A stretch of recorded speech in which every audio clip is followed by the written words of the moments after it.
Граѓаните пообединети од било кога. Млади и стари, леви и десни, сите едногласно сплотени бараат владата да каже не на францускиот предлог. Дел од оние кои беа присутни синоќа на сенародниот протест одлучија да останат на Илинденска и да приноќат во своите автомобили. И денес, на плюс 35, останаа пред владата и како што велат, ќе останат се додека владата не го послуша народот. Сите ние памтиме како беше за Преспанскиот договор. Нели требаше да влеземе во Европска унија, нели селфито од авиончето готово беше, све завршено. Што е сега пак? Зошто пак отстапки? Какви без разлика дали е сменета запирка точка, што и да е. Ние треба да сме рамноправни, не треба воопшто, имаме добрососедски договор, не треба воопшто да преговараме, треба да си влеземе како рамноправен народ во Европска унија, како и сите што до сега што влегува.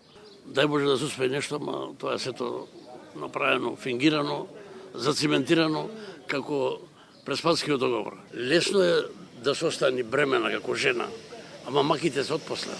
Све не ми се допаѓа. Не постои тоа.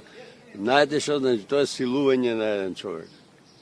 Да го силуваш од едно да го претвориш во друго. Тоа исто како кучено да му речи мацо ќе видиш. Така и кај нас. Како може тие некој да ти наредува?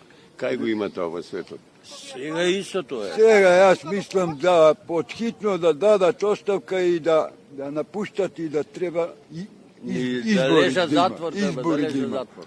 Историското не во Брисел беше поради гласот на народот. Сега, Ковачевски остана глув на барањата на граѓаните кои 3 дена се на улица. Откако францускиот предлог стигна на портите на македонската влада, спонтанно граѓаните преку социјалните мрежи се собраа пред владата.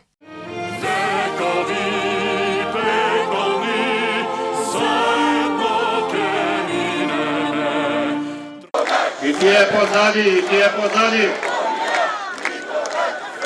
Емотивни, силни пораки беа испратени од говорницата. Јавни личности, професори, новинари, представници на граѓански здруженија кажаа гласно не. Масовен протест ќе има и вечерва, со надеж дека пред утрешната седница на влада, кога треба да пристигне францускиот предлог на маса, сепак министрите ќе се одлучат да кажат судбоносно не.